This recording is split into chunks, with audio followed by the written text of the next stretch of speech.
presenting Spotlight Playhouse.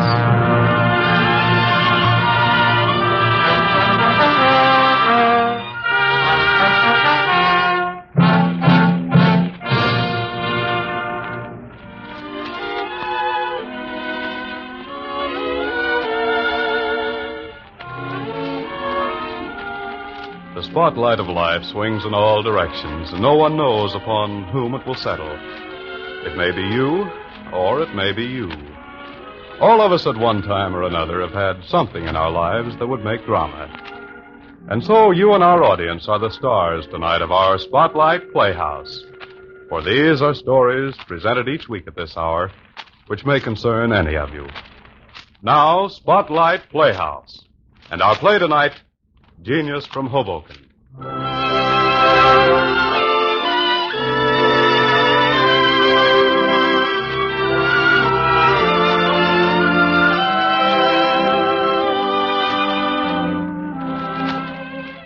Sometimes a man will sell his whole life for a song.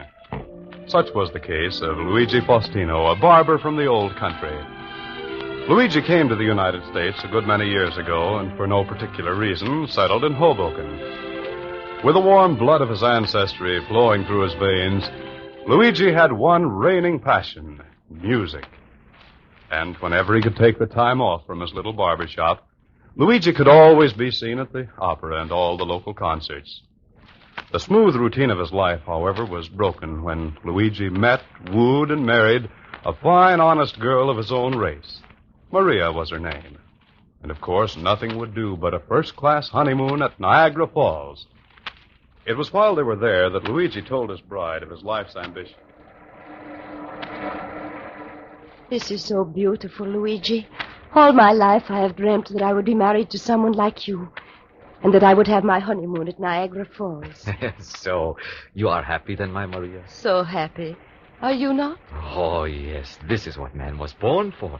To marry, to have a fine wife such as you, someone to love and live with, to have a family with. Oh, Luigi. And the first one, a big, strong boy.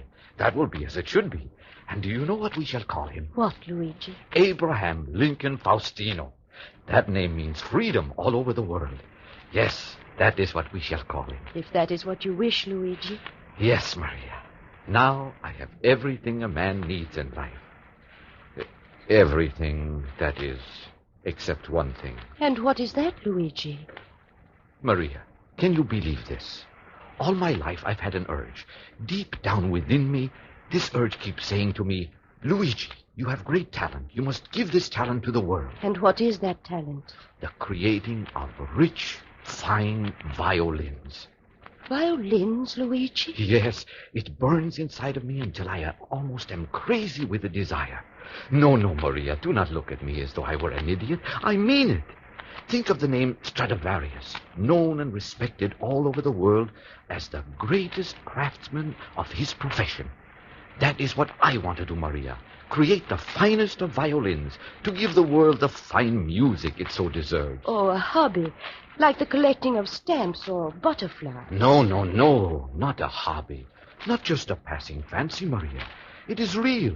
It is my reason for being here on Earth. I know it. Well, there is no money in that, Luigi. Oh, not right away, perhaps. But someday, when I have become known, all the famous artists coming to me, Luigi Faustino of Hoboken. But, Luigi, you cannot do that now.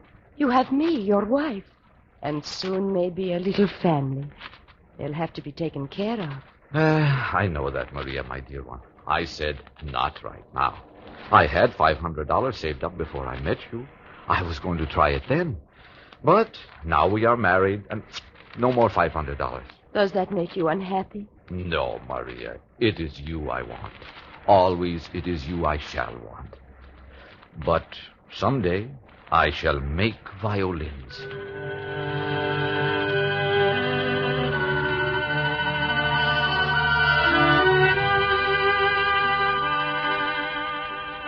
And so the months slipped by. A year passed, and Maria and Luigi were completely happy and very much in love. The barber shop in Hoboken prospered. Another year went by, and Luigi felt that he was nearing the financial goal he had set for himself. In order to become Luigi Faustino, Hoboken, violin maker. One night he was sure of it, and shortly after dinner... Was it such a good dinner, Luigi? You are smiling so. Yes, Maria, my dear, it was a good dinner. One of the best. Ah, the raviolis. Ah, and the wine. Ah, just right. Indeed, it was a good dinner. But that is not why I'm smiling. Sometimes you are such a puzzle to me, Luigi. Are you playing one of your games tonight? Is that it? Who are you, then? The Mona Lisa? Ah, the Mona Lisa. Mona Lisa was a woman. It makes no difference. You look like her tonight. Ah, Maria, you look so cross when I tease you. Very well, then. I shall tell you why I was smiling just then. I think I am almost ready to start making my violins. There. What do you think of that? Would you give up the barber shop, Luigi? Of course. Making good violins takes time. You can't just dabble at it. Luigi, sit here, next to me. That's it. You know, I am afraid you shall have to let the violins go a little bit longer. Longer? No, Maria. The time is right. I've worked hard. I've taken good care of you, and I've saved enough money. No, I cannot let the violins go any longer. I shall start tomorrow. No, Luigi. You did not let me finish. It seems you will have to continue in the barber shop. You are going to be a father. Maria? Me? A father? Do you really mean we are going to have a little family? Yes, Luigi, we are. Well, what do you know about that? Oh, Luigi, are you hurt? Angry? Angry? Hurt? Me? Maria, you talk crazy. That's what I want, a little boy. A little boy we can call Abraham Lincoln Faustino. Hurt? I should say I'm not. Why, Maria, you are looking at the happiest man in the world. Oh, Luigi, I was so afraid. Oh, no, Maria, you have nothing to be afraid about. This is what I want, all right. Our little Abraham. The violins can wait.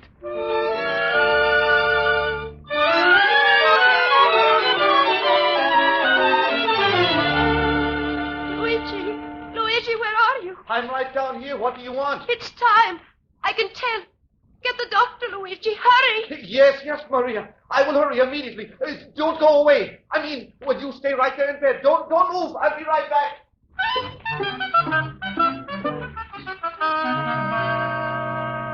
So Abraham came into being. A fine, strong little boy, just as Luigi knew it would be. But that was only the beginning. As the years went by, the family of Faustino grew until there were 7 healthy boys and girls. And, of course, Luigi's dream of making violins became fainter with the passing years. One day, the Faustino family doctor called Luigi into his office. Oh, yes, Luigi. You're a man of promptness. Sit down. All my life I've been that way, Doctor. If I say I'm going to do something, I do it. Yes, in every instance except one. Your violins. Yes, my violins. Oh, I'm sorry, Luigi. I didn't mean that. Forgive me. That wasn't meant the way it sounded. I know that, Doctor. You do not have to apologize. What was it you wanted to see me about? Oh, yes. I mentioned yesterday that your little boy and Maria were doing as well as could be expected. I remember, and I've been thinking about it, too, Doctor. Well, I'll come to the point. You know, Luigi, Maria isn't as young as she used to be. I know that, and neither am I. Exactly. Don't you think you have a large enough family now? Oh, Doctor, where we come from, we thrive on large families. True, but there's another thing to consider. Maria's health. She is not so good? As I said, she's not as young as she used to be, Luigi. Think it over. Talk to Maria about it. And I think you'd better get back to your shop. You have a family to support, Luigi.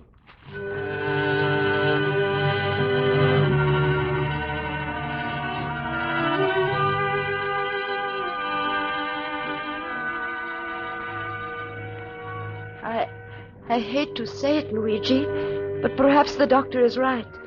Sometimes I get so tired at the end of the day, I can hardly move. I know you do, Maria, and it breaks my heart. I've been blind, do you know that? Just going to work every day without a thought of all the hours you put in. And never once have you complained. There has never been anything to complain of, Luigi. You have been a fine, good husband, and I am proud of you. Oh, that is good. I'm glad. 7 children. 4 girls and 3 boys. Yes, that's an excellent family, and one to be content with.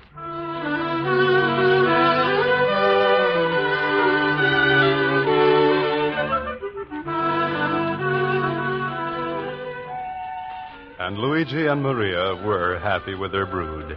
They grew into fine young boys and girls. And, too, the tonsorial parlor flourished as word of Luigi's sensitive hands and smart haircut spread. But the old ambition, which had been lying dormant for so long, once again came to life. And Luigi toyed with the thrilling idea of making violins. One night, just as he and Maria were finishing dinner, Luigi looked up into Maria's dark brown eyes. Maria, I have something to tell you. Oh? Another fight with your partner today? No, nothing like that. We never fought anyway. Arguments, yes, but fights, no. He was a very good friend of mine. Was a very good friend? What do you mean by that, Luigi? He is no longer my partner. What? Did you buy him out? Oh, Luigi, this is wonderful news. No, Maria. It's just the other way around. He bought me out. For how much, Luigi? $2,000. That is a fair price. And what do you intend doing, Luigi? You know, don't you, Maria? Yes. Make violins.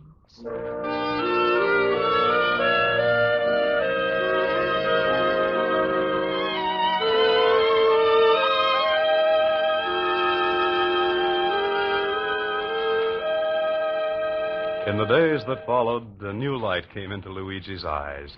His soul was transfigured, and he became a changed man. Years fell away from him, and his slightly stooped body, acquired through long hours over a multitude of scalps, seemed to straighten somehow and become younger. He was engaged in making his first violin. No. That is wrong. I shall try it again. From early in the morning until late at night, Luigi worked on that first violin.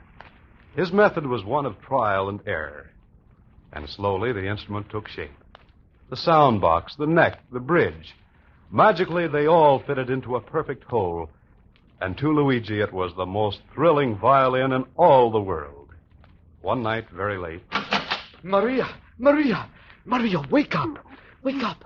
What is it? Wake up, Maria. It is finished. What is the matter, Luigi? Is it one of the children? No. It is finished. Look, Maria, my first violin. Is it not beautiful? Look at the finish. So bright, and yet such a soft look it has, too. Think of it, Maria. Think of the 1,001 arias this violin has locked within it. All the fine music of the universe is contained right in here. All the music of the great composers lies right in here. The reflections of the moods of men long dead can be heard on these 4 strings. And I did it. I made this. Me, Luigi Faustino. I did it. Maria, I think tonight I'm the happiest man who ever lived.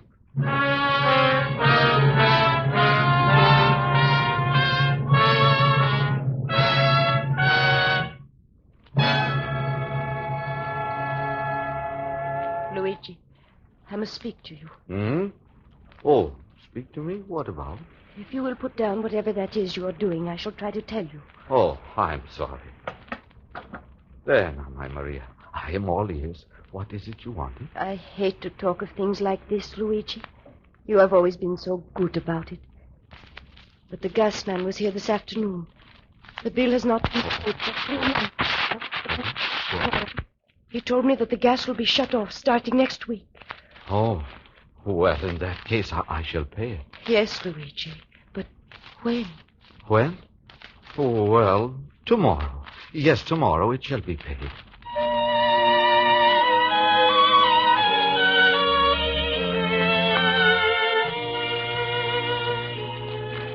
Luigi, something has to be done about Martha. She needs a new dress so badly. She feels so strange about even going to school. Ah, and a new dress she shall have. She deserves one. Martha is a good girl. But when, Luigi? Well, perhaps tomorrow.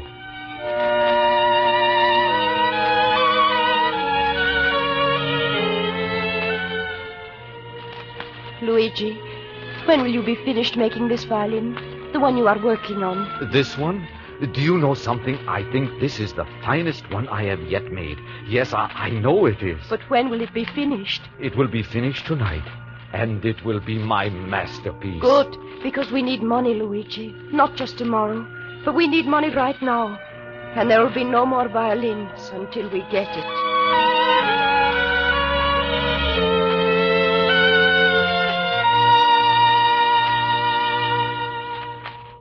Well, Luigi? Yes, just as you said, he will take me back. Me, Luigi Faustino, working for my ex-partner.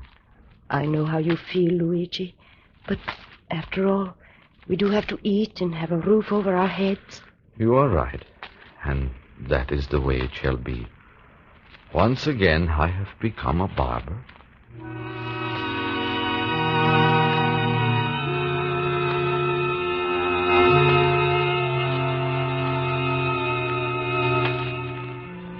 So Luigi returned to his place as number one barber of the tonsorial parlor. But his mind was ever on his precious violins. He had made 9 of them by then. And little by little he put the family back on its feet. Always, however, in the back of his mind, there lived the memory of those wonderful hours he had lived, really lived, when he was busy over the creation of those all-important instruments. And life became a humdrum affair indeed for Luigi Faustino of Hoboken. Luigi, you have hardly eaten a bite. Is something wrong? Wrong? No. I just seem to be so tired these nights. That ex-partner of mine, what a business he is doing now. He added another barber today. He did? And how many does that make now? 14. 15 with me in the number 1 chair. Yes, Luigi. That is where you belong. In the number 1 chair. No, that is not where I belong. I know what you mean, Luigi.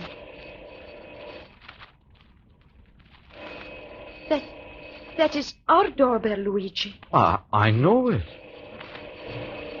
Oh, never in all the time we have lived here can I remember. Are you going to see who it is, Luigi? Oh, yes. Who could this be? Oh, good evening, sir. Can I be of help to you? It's just possible you can. Is this the home of Luigi Faustino? Oh, why, yes, I am Luigi Faustino. Just the man I'm looking for. My name is Brandt. Alexander Brandt. Alexander Brandt? No. The greatest violinist in the world. You have a... Oh, no, sir, that can't be. There must be some mistake. No, Senor Faustino. There has been no mistake. I have come to see you. You and your violins. You see, a member of my orchestra was talking about your instruments, and I... Oh, Palladini. Oh, yes, I cut his hair every 3 months. Yes. He told me of you. I came to see your violins.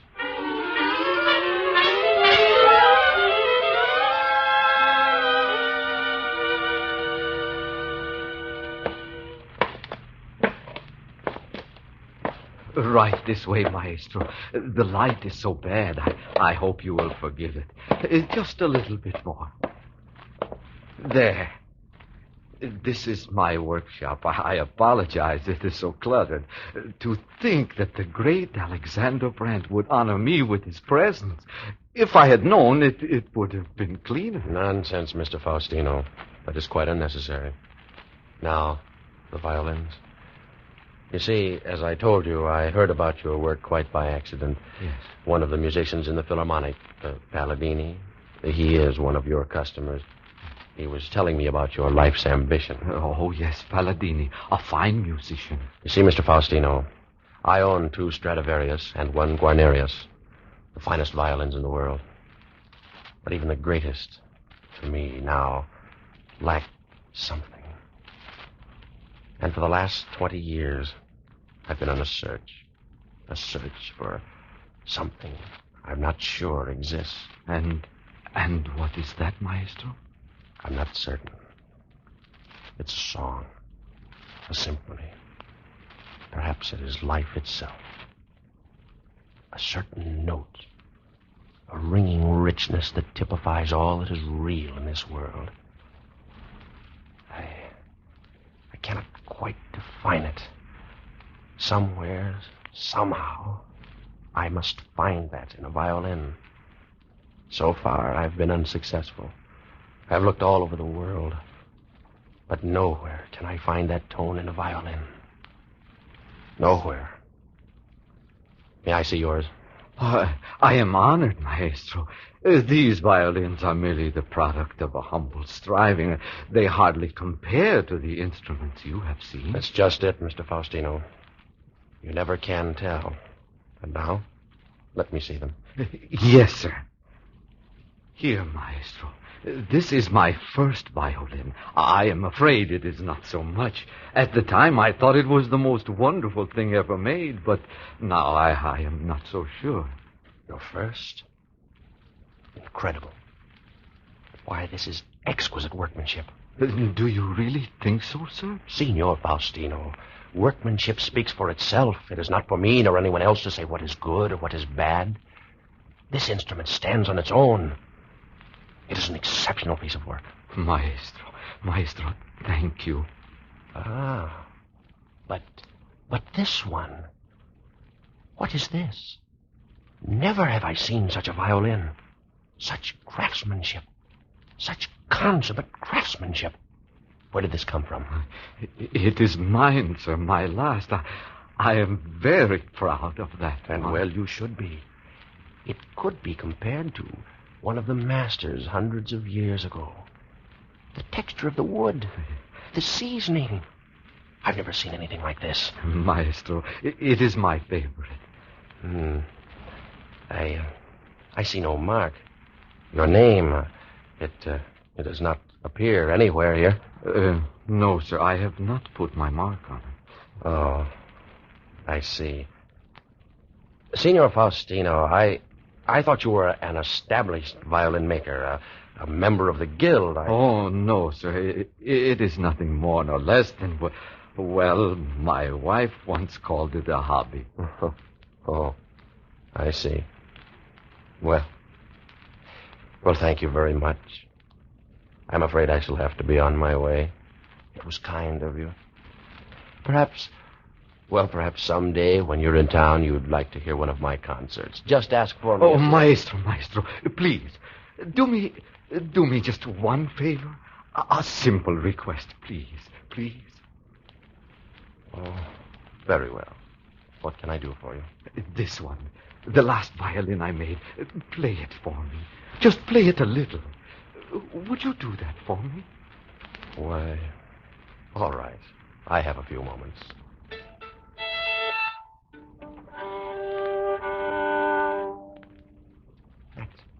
That's amazing.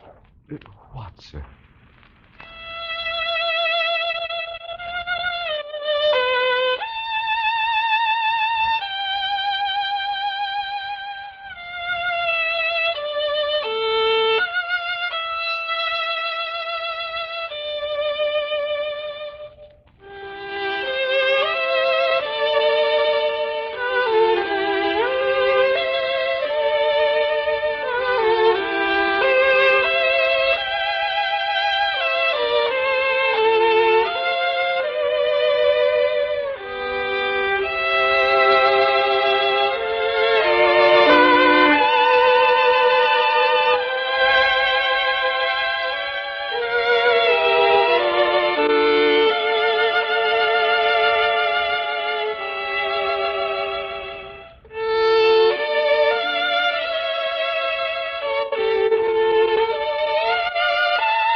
Maestro.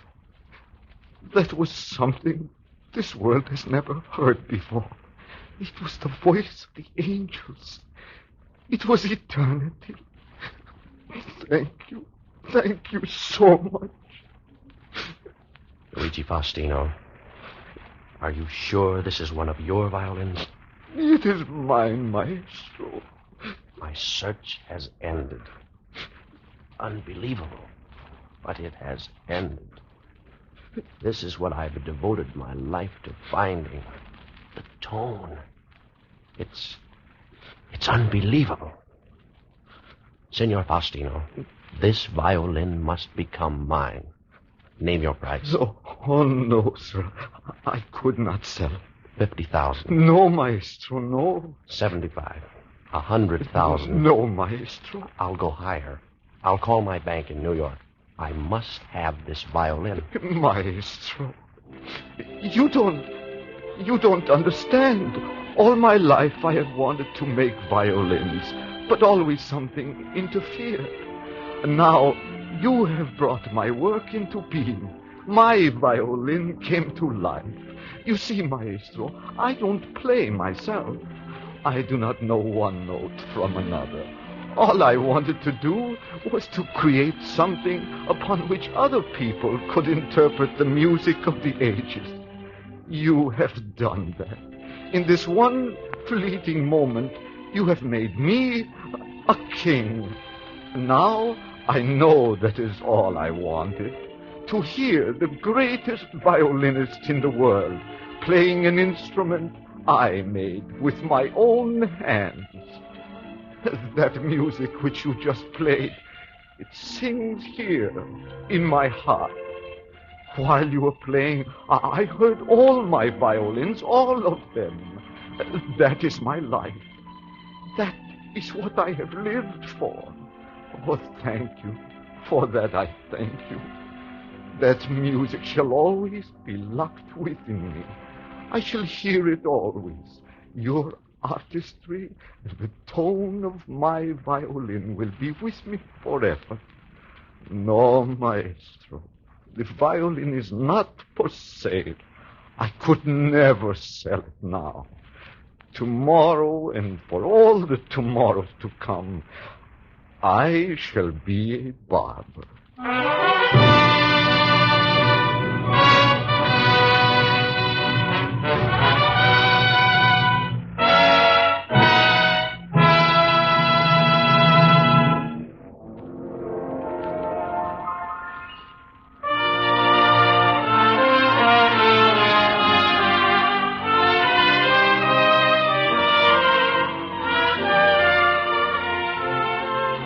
You have been listening to Genius from Hoboken, featured tonight on Spotlight Playhouse. The production was written and produced by Monty Masters. The music was scored and directed by Phil Bavero.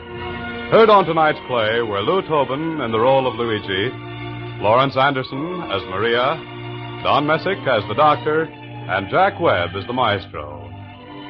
Join us next week when again Spotlight Playhouse will be heard at this same time.